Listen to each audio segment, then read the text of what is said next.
Hey, Erik, DmaxStore here. Let's see how torsion keys affect ride height on this 2015 GMC.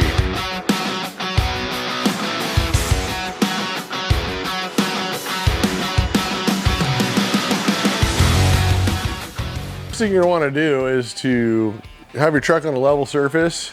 Do not jack it up or anything, drive it in, get it nice and level. The suspension, you don't want it to be loaded or unloaded anyway. So we've taken some measurements. Left front's 39 inches, left rear is 42 3/4, right front's 38 3/8, and right rear is 42 1/2. Now you will notice on some of these trucks, obviously depending on the way your fuel tank's filled, you will have some imbalance on the level of the truck. This truck is about 5/8 of an inch low on the right front. Typically, if I had a full tank, which I have a half a tank, it would squat down a little bit in the left rear. But we're gonna go ahead, when we do this, we're gonna go ahead and level both the left and the right front equally. All right, so the torsion bar keys. Back in here in your torsion bar cross member, these things are basically what is going to add rotational force to your torsion bar, which is then going to actually affect the ride height. So the more rotational force we have on the torsion bar, it's a spring rate basically, it's going to push down on the tires and raise the chassis in the front. Typically, you're going to see these torsion bar bolts and one side and the other will be different. Because this has a fuel tank on the left-hand side, this bolt is about a 1/4 of an inch cranked up higher than the side on this side.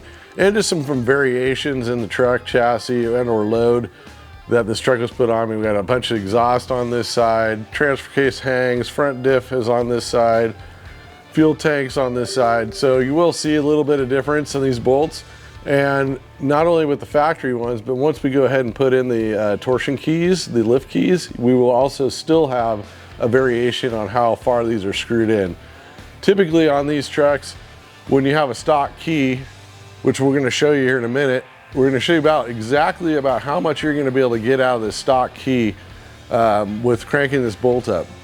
Problems with using the stock key and just cranking the bolt up is when you crank the bolt up into this nut, which pushes on the key, you're extending the length of the bolt above the nut, which is force on the top end of the bolt, which can then eventually lead to bending that bolt because it's sticking up so high and you just run out of room. So you're not going to get a whole level out of it and you're going to end up with a lot of force on the end of the bolt. So that's why we recommend putting in the lift keys, and then we also are going to put in new hardware. Your hardware can be rusty, old, and or had been adjusted in the past where somebody has gone in there with an impact and just hammered on the threads. So sometimes the bolts actually will break off or the threads will get damaged during removal.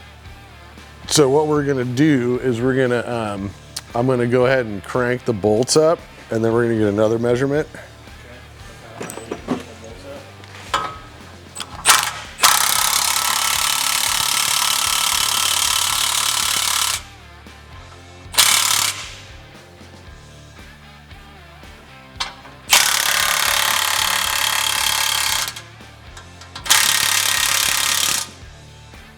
All right, just for demonstration purposes, I've gone ahead and ran these bolts all the way up. This one had about 1 inch of thread showing, and this had a 3/4 of an inch showing. So I went ahead and ran them up just for informational purposes. Like I said, I don't recommend doing it. It puts a lot of strain on the end of the bolt. And we're gonna let it down and we're gonna see about how much ride height this has adjusted. All right, so we've done this with just the stock keys and we cram the bolts all the way up in there. We're not level left to right, and that's one of the reasons why I don't recommend just using the stock key and jamming the bolt up in there, because we're just about level on this truck. We're 42 on the left side, and the left rear is 42 and about 3/4. So you're just about level, but we're out of bolt.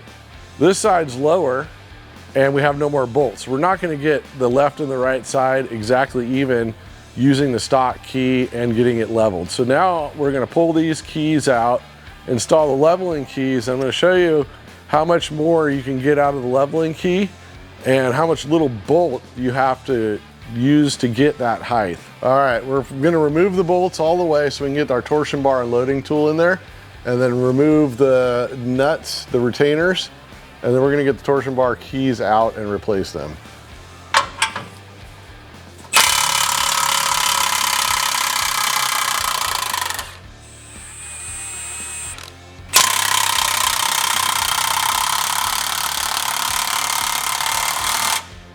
As you can see, this torsion bar bolt has seen better days and is starting to come out hard. So we're gonna hope for the best. Hopefully if this happens to you, it doesn't break off. So what I'm gonna do is I'm gonna get a little lube up in there and make sure it doesn't break.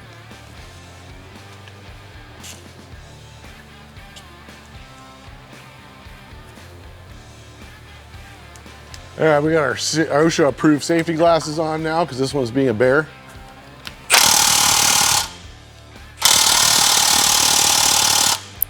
That one's frozen in there. We're gonna have to work at it a little differently.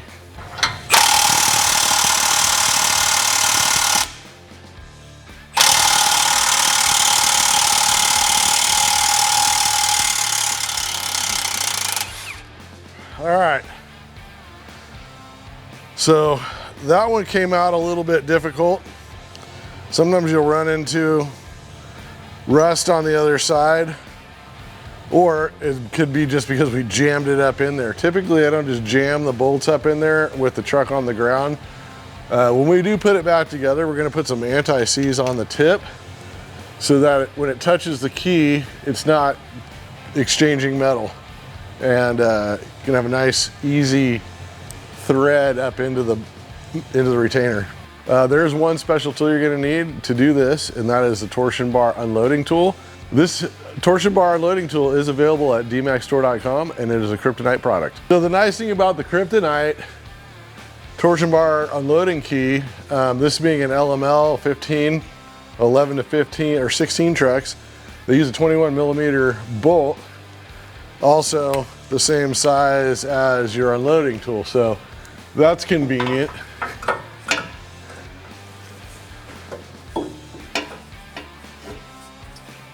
So there's an indexing hole up in the cross member. So you're gonna wanna get the indexing pin on this tool up into the cross member. You should feel it up on the top. That'll keep it from sliding off. All right, so we got it in the index hole. Now, always make sure this one's already pre-lubed, but I usually lube it. You're gonna have a little bit of a challenge on these because the exhaust is in the way to get it into the correct spot. I have even more of a challenge getting it in there because of less room. But the slim head design of this will help as well on most every truck out there that we've tried it on. There's also a divot in the key that keys the tip of our tool into, so you're basically locked in at the top and at the bottom. So we're gonna go ahead and just take enough tension off this so we can pull this retainer out. Doesn't take a whole lot. The retainer comes out. So these do come with a Loctite on them from the factory, especially depending on what years you have and they haven't been adjusted. You're gonna have that, you could have rust, and if they were adjusted up, they could be bent. So you might have problems getting them out. So I recommend replacing them. Kryptonite also has a replacement retainer and nut assembly for the 01 to 10 and the 11 to 16 and up trucks. So you're covered there as well. Okay. All right, lucky for us, this is a low mileage. I think it's about 50K on this truck. The torsion bar key came loose. Some of the trucks you might have to get a little crafty, get your favorite persuader, tap on this guy to get it to come loose from the hex end. And then I'll show you that you might also have to do the same thing to get your torsion bar to slide forward in order to get this out. So let's go to the other side, get this one out, and we'll do them both. Keyed in, ready to rock. Like I said, it doesn't take a whole lot, and the retainer's out.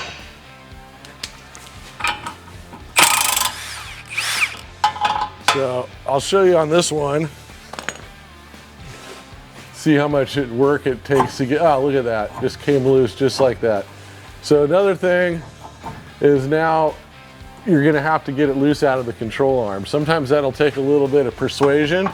This one seems like it's a little bit frozen up. Maybe it's just because it's keyed in there. Sometimes it's rusted. Maybe you have mud in yours, but I'm just gonna get 2 ball peen hammers. I'm gonna put one here and take it and use the other one, and it should free this up.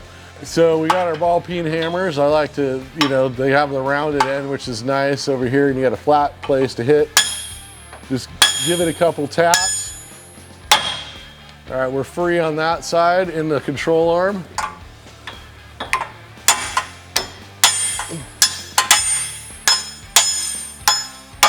We're free on that side in the control arm. So now we just gotta wiggle this guy forward a little bit, just enough to get, you know, to remove the thing all the way out of the cross member, just enough to get the key out.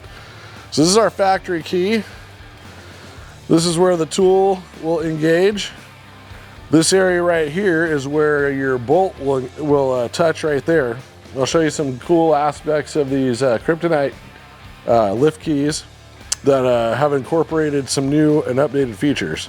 So these Kryptonite keys have a feature also that is incorporated into it. So say you're doing a non-torsion bar drop lift kit, what happens is the bolt that normally contacts right here in the center, when you do that non-torsion bar drop kit, it splays the front control arm out, so it turns it. So now that spot that you were hitting in the middle is now moved over.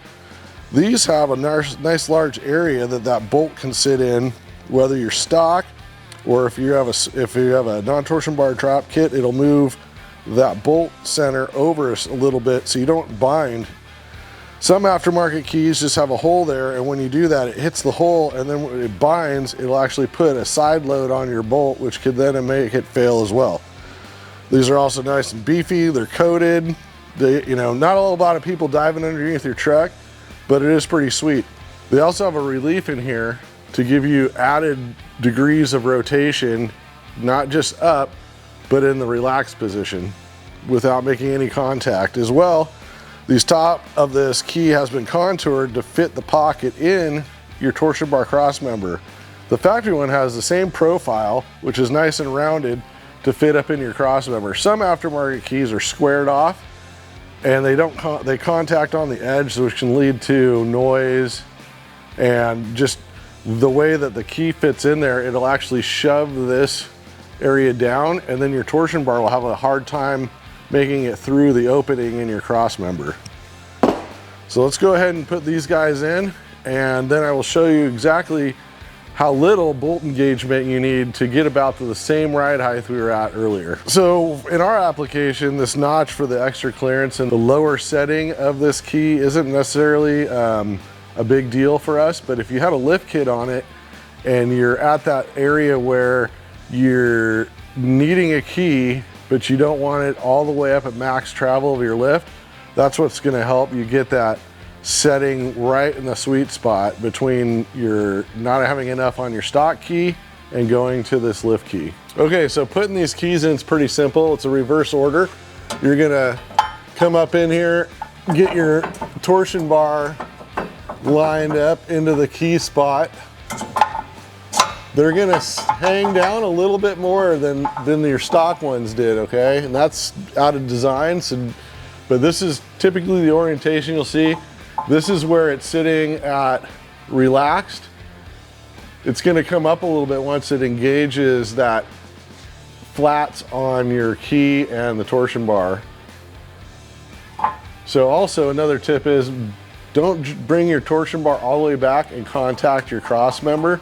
That can also make noise as you're cycling the suspension, and that everything's moving around. It'll make a noise from contact on the back of the inside of your torsion bar cross member. So what I like to do is get it engaged, and I leave about, I don't know, maybe a quarter, 3/16 of room at the end, so that there's no contact to the torsion bar, to the cross member, but I have plenty of engagement in the key to the other side. All right, this is the mirror image of the other side. We're just gonna repeat this. slide it in. All right, now we're gonna get the torsion bar unloading tool back in so we can slide our retainers in here and get this thing adjusted and show you how much you can get out of these keys without a whole lot of bolt engagement.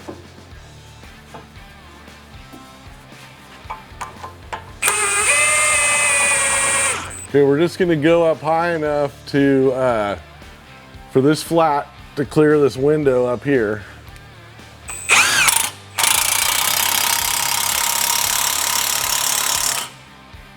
All right, that one's good to go. All right, another great feature of these Kryptonite retainers is that they're zinc coated. They've been engineered a little bit wider so that if you do have that torsion bar, non-torsion bar drop kit, sometimes they'll want to bias to the front of the rear and you don't end up with a lot of engagement on your cross member.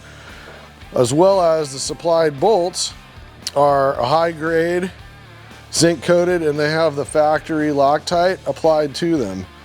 Like I said earlier, what I do suggest is putting some anti-seize on the tip so that when it comes up and touches your torsion bar right here, you're not getting friction and you're not moving material. You're actually moving the bolt and the torsion bar key. I'm gonna go ahead and pre-apply some anti-seize to the tip of this bolt where it's gonna contact the key. Same with the other one. They're nice and rounded, so they make decent contact, but they're not gonna gall up as bad, but I still believe that this is the best way to go. So we're gonna go get this bolt and retainer up into the truck. Now that we have the tool in there and we've rotated the torsion bar key up, we can slide this in and get the bolt in. So now we have it up high enough. We're gonna go ahead and slide this in. Sometimes you can and sometimes you can't get the bolt in there with your tool in there, but we have plenty of room in there today, so I'm gonna go ahead and just do that while we're here. It's okay to let your key come down onto the retainer as long as your retainer is centered, and then you can put the bolt in afterwards if for some reason your torsion bar loading tool is in the way.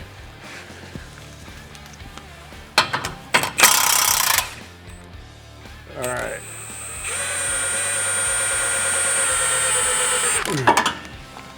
So we're gonna go ahead and do the other side. Rotate the key up into there. There is some play that's normal in there because they don't engage in the corners, they engage on the flats in the key. The torsion bar will engage the flats. So if you feel like it's loose, it's not really that loose, it's actually by design. I'm gonna put this in, I'm gonna center it, and you can see how much extra material is available on these Kryptonite parts. That will give you what you need. Sometimes you won't have a whole lot of material there. It won't go back too far because it's got a shoulder on the inside, but you have plenty of engagement in your cross member. So we'll go ahead and put this bolt in there too. Just start it by hand. Center it.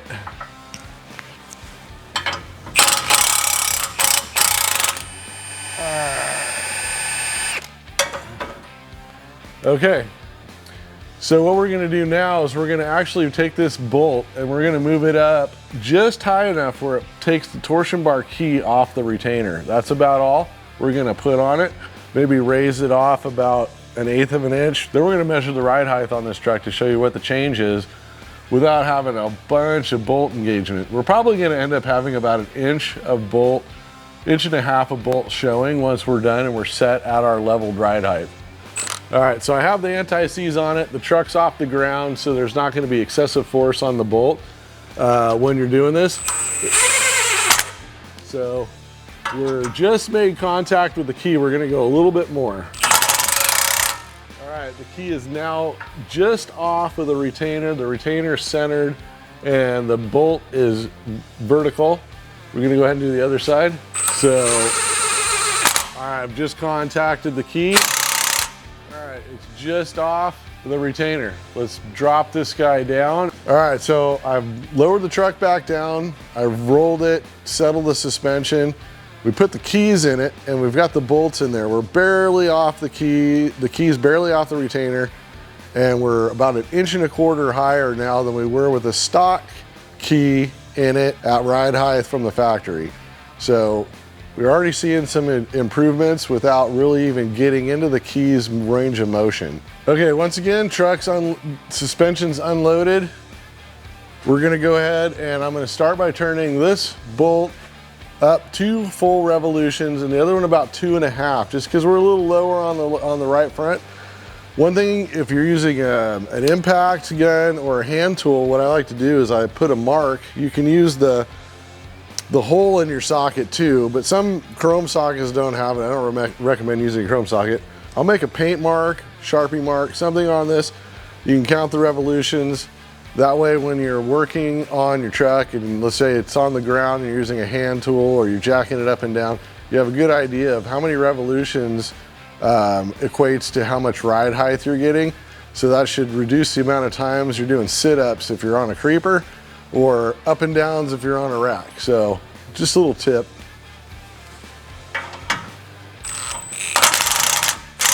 There's 1. All right, there's 2. So orientation of this line is just about straight back. So we're gonna go around 1. There's 1, there's 2, and it'll come around to this side for a half. All right, so now we're gonna let it back down and we're gonna see where we're at with our ride height. I feel like we're gonna be really close to what we're gonna be able to get out of using these stock UCAs.